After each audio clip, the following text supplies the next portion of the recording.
Gwyn Road.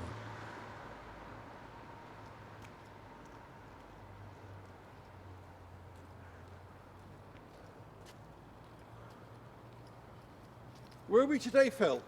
Gwyn Road, between Mount Gould Road and Ladysmith Road.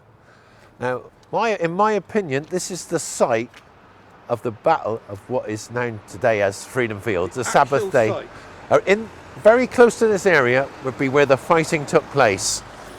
Looking down Mount Gould Road towards the Plymouth River, Lara Point work was down that end. On the left, isn't it? On the far end, yeah, on the left. That was overrun. That was the fort that was overrun. In the morning, the Royalists came up the sloping ground further down from here to reinforce what they captured the night before. The night was very sort of a period of indecision for the Royalists. They seemed to, although they overran the Lara Point work, and one of the Parliamentarian guards fired off a warning shot, the Royalists delayed. They stayed there. For some reason, these Royalists just waited. In the morning, the Parliamentarians counter-attacked that fort, failed to take it, and withdrew up this area, known as Five Fields, towards Lipsome Fort, which is at the far end, on the right, far end of Mount Gould Road, where Colonel Gould was gathering his army of 1,000+ men to defend Lipsome Fort. The next objective for the Royalists would have been Lipsome Fort. They were hoping to roll up that work, go on to Holywell, Magdalen, and take out all the lines. Yeah, right. But there weren't enough Royalist soldiers in the attack to do that against a determined foe. They marched up here after getting reinforcements from the Lara Point work. They marched up here and delayed again. Somewhere in this area, they formed up and waited.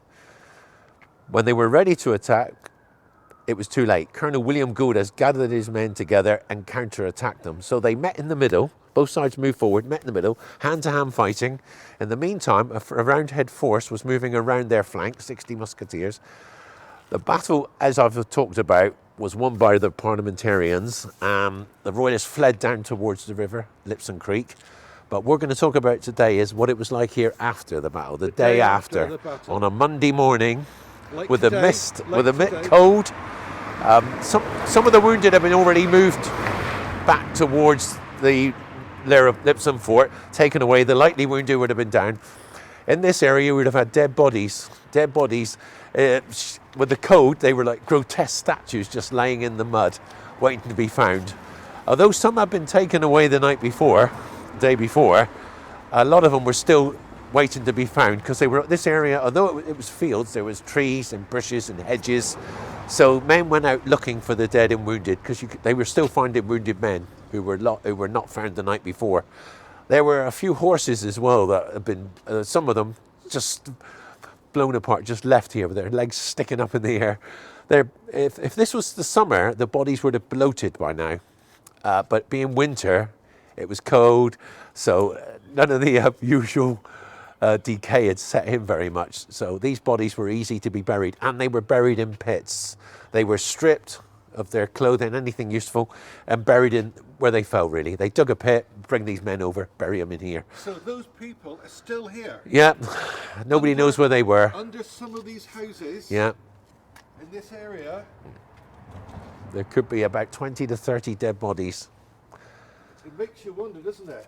Yes, because if you read in the American Civil War, they were still finding bodies around Gettysburg years later. Skeletons turned up, and about 30 years ago, I think they found another skeleton of a dead soldier from the American Civil War who laid in the bushes, And we in the still woods. find that today in World War I and World War You see, II.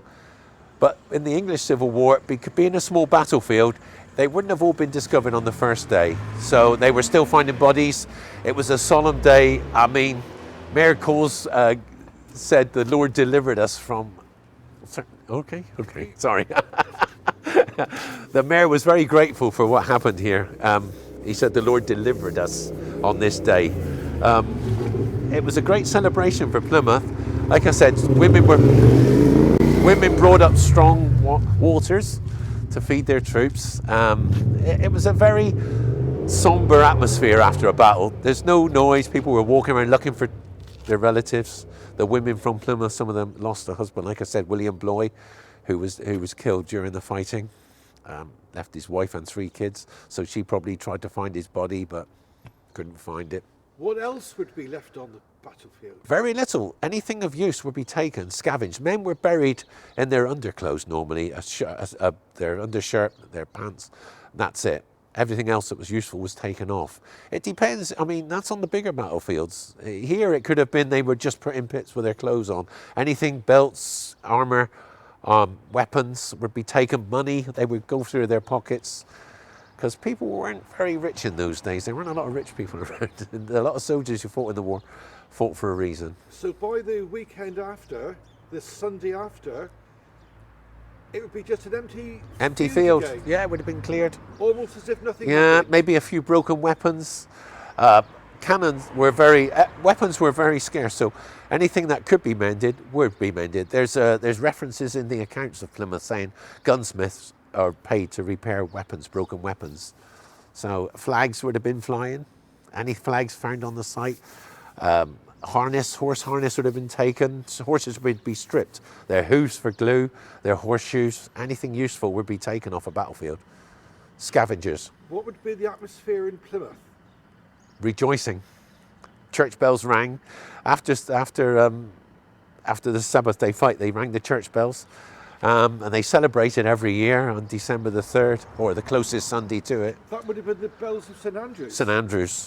St Andrews, because Charles Church wasn't ready. It was still being constructed, but St Andrews would have rang their church bells. There would have been church service. Plymouth was a Puritan town, so there would have been prayers. Colonel William Gould was very puritanical in his ways, and he would have made the officers attend church services to give thanks to God for delivering us from the enemy. It was a great victory for Plymouth.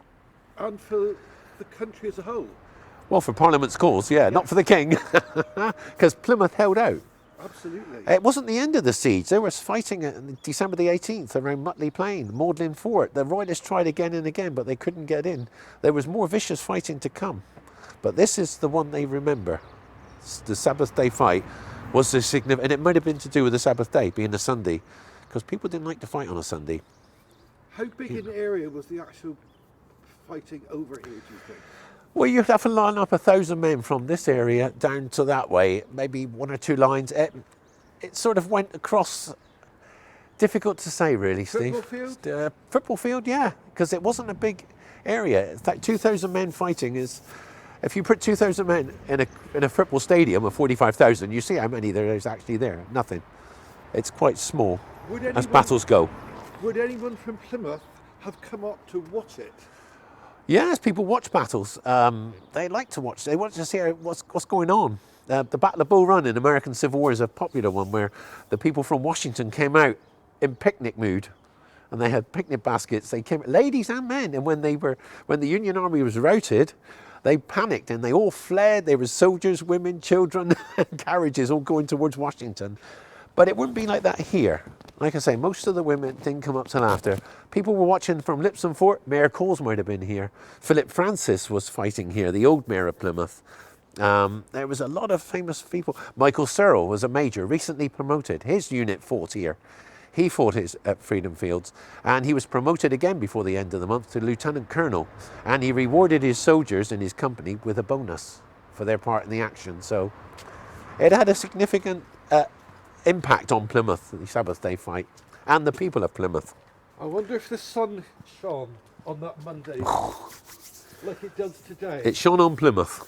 It certainly did. They had the didn't it? defenders, It yes. certainly did. And we celebrate that every December, which we should be celebrating more often, I I think. just wonder how many of the people who live in this street and this area have got a clue about just what happened here. I think some know. I think some people, because Colonel William Gould, who had 2 horses shot from under him that day, he must have been badly bruised, because if you fall off a horse, it shakes you up. His name is remembered in this street, Mount Gould Road, Colonel William Gould, which is good to remember people who fought here. Yeah, absolutely. Yeah. Like I say, the monument further up, that'll have names like Mayor Coles, James Wardlaw and Prince Maurice, but they did not take an active part in the fighting. What Colonel William Gould And all those other names, I found quite a few names, about 40 names of people who fought here. And some were captured, some were badly wounded, some died. So these names are still in existence today because of the research I did. Phil, what can I say, but thank you very much. Thank you, Steve.